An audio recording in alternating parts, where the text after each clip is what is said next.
2024 ජනවාරි 1 වෙනිදා අපේ ශ්‍රී ලංකාවට ඉතාමත්ම සුවිශේෂී කෙනෙක් සම්ප්‍රාප්ත වීම කියන කාරණාව සිදු වුණා.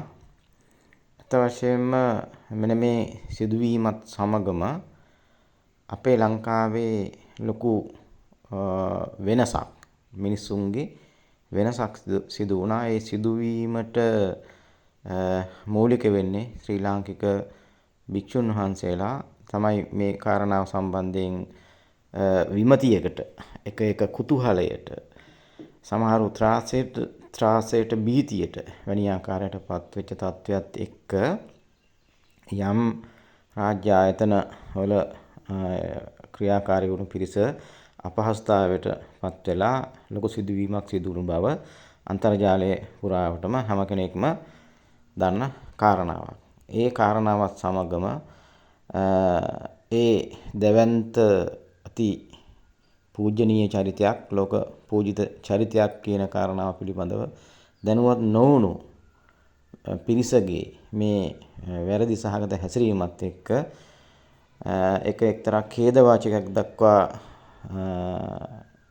ඒ කියන්නේ ඒ කාරණාව ඛේදවාචකයකටම හැරුණු තත්වයකටපත් වුණා. ඒ උතුම් චරිතය සිරගත කරන තැන දක්වා ගිහිල්ලා අවසානයේදී මානසික උමතුවක් කියන තැනකට, මානසික විකෘතියක් කියන තැනකට අවසාන තීන්දුවකටපත් වීමත් සමගම වහවහ යහුසුළු වුණු මේ පිළිබඳව සංවේදී වුණු, වැටහුණු, තේරුම් ගත්ත පිරිසක් වහම ක්‍රියාත්මක වෙලා ශ්‍රී ලංකාවේ දකුණු පළාතේ එක්තරා විශේෂ ස්ථානයක්, ඒ ස්ථානයේහි ඓතිහාසික වශයෙන් වැදගත් වෙන ස්ථානයක් ගොඩනගන තැනකටපත් වෙනවා. ඒකත් සමගම මෑත කාලේ ශ්‍රී ලංකාවේ නොඑක් පුද්ගලයින්ගේ යම් ක්‍රියාකාරකම් හැසිරීම් රටාවන් එක්ක එවැනි ඒ දෙවන්ත චරිතයට එරෙහි වෙන ස්වභාවයක්, අපහාස නින්දා ඇති වෙන තැනකටපත් වෙනවා. මොකද ජනමාධ්‍ය, සමාජ මාධ්‍ය මේ පිළිබඳ විකෘති අර්ථ කථනයක් කිරීම හරහා. ඉතින් ඒකත් එක්ක නමුත් දැන් එවැනි දෙවන්ත චරිතයක්, උත්තරීතර චරිතයක් කොයි වගේ තැනකද තැබිය යුතු වන්නේ කියන එක බව අවබෝධ කරගත්තා වූ පිරිසක් වහවහාම ඒ ස්ථානීය ගොඩනැගීම සඳහා දිවාරය නොබලා කාලගුණික අයහපත් තත්ත්වයන් පිළිබඳව නොතකා තම තමන්ගේ අනිකුත් කටයුතු දෙවෙනි කරලා වහාම එවන උතුම් චරිතයකට වාසය කිරීම සඳහා වූ සහ ඒ මූලික ස්ථානය යම් දවසක ලෝකයට සාමයේ පණිවිඩ ගෙනියන තැනක් බව හඳුනාගත්තා වූ පිරිසක් ඒකරාශී වෙලා ඒ ස්ථානය ගොඩ නැගෙන තැනකටපත් වෙනවා. ඒකත් එක්කම අවසානයේදී ඒ උතුම් චරිතය අවසානයේදී මේ සබාදහමට කතා කරනවා. ඉතින් ඒක මං හිතන්නේ හැම කෙනෙක්ම දන්නවා. ශ්‍රී පාදස්ථානයට ගිහිල්ලා මේ බුදුරජාණන් වහන්සේට පවරනවා, මෙන්න මගේ කටයුත්ත මම කරා, ඔතනින් එහාට කරන්න දෙයක් නැහැ වැනි ප්‍රකාශනයක් එක්ක උන සබාදහම කම්පාවට පත් වෙන තැනකට මෑතක සකස් වෙනවා. ඒකත් එක තමයි කිසිම කෙනෙක් නොපෙතු ආකාරයේ දෙවන්ත ස්වභාවික විපතක් ඇති වෙනවා. ඒ කියන්නේ ඒක සුලි කුණාටුව කියන එක කිසිම කෙනෙකුට, මේ කාලගුණික විද්‍යාඥයෙකුට, කිසි කෙනෙකුට මේකට කල් තියා හඳුනා ගන්න බැරි තරම් මේ ස්වභාවදහම ක්‍රියාත්මක වෙන්න පටන් ගත්තා. මේ කාරණාවට ස්වභාවදහම එරෙහි වෙන්න පටන් ගත්තා. අර ස්වභාවදහමට එරෙහි වෙන අයට, ස්වභාවදහමට එරෙහි වෙන අයට ස්වභාවදහම විසින් එරෙහි වෙන තැනකටපත් වෙනවා. ඉතින් මේ කාරණාවත් එක්ක තමයි මේ මෑතක ඉතිහාසයේ සිදු වුණු දෙවන්තම ඛේදවාචකය, දැන් සුනාමි සිදුවීමට එහා ගියපු දැවැන්තම ඛේදවාචකයක් බවට පත් වෙන්නේ මේ නායම් ඇතුළු ඒ දිත්වා සුලි ගුණාටුවත් එක්ක සිදුවුණු මේ දැවැන්ත විනාශය. ඉතින් මේ විනාශකාරී තත්වයට මේ වෙනකොට ක්‍රමානුකූලව සබාදහම විසින් දෙන පණිවිඩයක් තියෙනවා. අන්නේ දෙන පණිවිඩය කුමක්ද යන වග විශේෂයෙන්ම මේ පිළිබඳව සංවේදී වන පිරිසට නැවතත් හිතන්න අවස්ථාවක් ඇවිල්ලා තියෙනවා.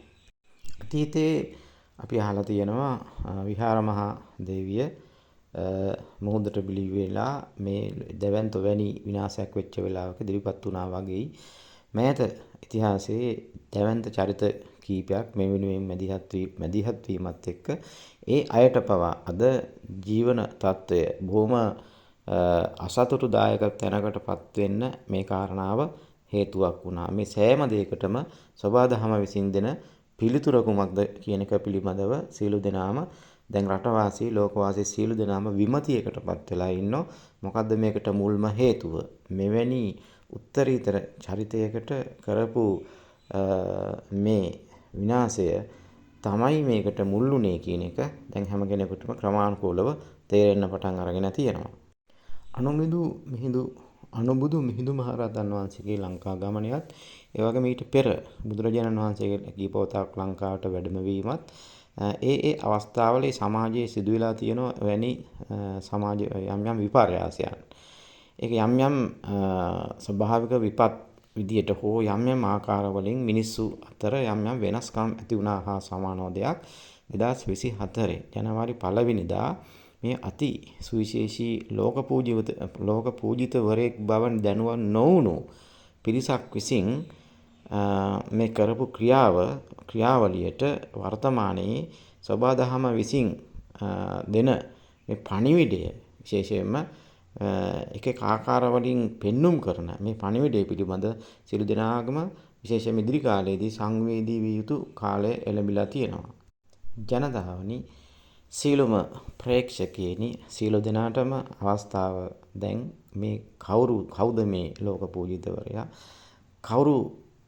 කාගේ පැමිණීමක්ද මේ සිද්ධ වෙන්නේ වර්තමානයේ ඒ අතීතයේ සිදුවුණු ක්‍රියාවලියත් එක්ක වර්තමානයේ මේක කොහොමද ගලපන්නේ මේ ස්වභාවික විපතත් සමග මේ සිදුවුණු ක්‍රියාවලිය කොයි විදිහටද අපි දකින්නේ සහ ඒ වගේම එවැනි දැවැන්ත චරිතයක් හඳුනාගත්තා වූ සුළු පිරිසක් ඒක රාශී වෙලා මොකක්ද මේ ගොඩනගන්නේ? ඇයි මෙවැනි දෙයක් ගොඩනගන්නේ? සමාජයෙන් දීපු එහෙම නැත්නම් රාජ්‍ය ආයතන වලින් දීපු තත්වයක් ඒ නිර්දේශයත් ඒ වගේම මෙහෙම මේ එවැනි ගුණවතුන් පිරිසක් එකතු වෙලා මේ ස්ථානයේ ගොඩනගන්න දරන වෑයමත් අතර කොයි වගේ සම්බන්ධයක්ද තියෙන්නේ කියන එක සිළු දෙනාට බාරයි හිතන්න. නොයෙක් ආධාර දෙනවා නොයෙක් විනාශයන් වුණාට පස්සේ පිරිසට නමුත් මෙවැනි ගුණවතෙකුට ආධාර කරන්නේ කවුද? කොයි වගේ පිරිසක්ද ශ්‍රමයෙන් කාලයෙන් ධනෙන් උපකාර කරන්නේ කියන එක ඊළඟට හිතන්න තියෙන කාරණාවක්. ඉතින් අත වශයෙන්ම බොහෝම ජීවත් වීම දැන් අභියෝගයකටපත් වුණු පිරිසක් ඒ වගේම බොහොම ගුණවතුන් පිරිසක් තමයි මෙවැනි දැවැන්ත කටයුත්තකට සහයෝගය දීලා තියෙන කියන කාරණාව අතරේ තියෙන කොයි වගේ සම්බන්ධයක්ද? සබාදහම එරෙහි වෙන්නේ කාටද? සබාදහම අවනත වෙන්නේ කාටද? වසර 1250ක අවසානයක්. ඒ වගේම තවත් වසර 1250ක් යන ආකාරයේ වසර 2500ක ඉතිහාසයක සලකුණු ඒ අවසානයේ ඒ අත්දැකීම් විසින් දෙන පණිවිඩයක්ද මේ? ඔව් සියලුම මිනිසුනි මේ පිළිබඳව සොයන්න කාලය එළඹිලා ඔබ සියලු දෙනාටමයි මෙවැනි දැවැන්ත චරිතයක ඒ චරිතාපදානයක ඒ ආගමනය හරහා සිදුවන දෙයක් දැන වග සොයා බැලීමට සියලුම දෙනාට කරන විවෘත ආරාධනාවයි මේ.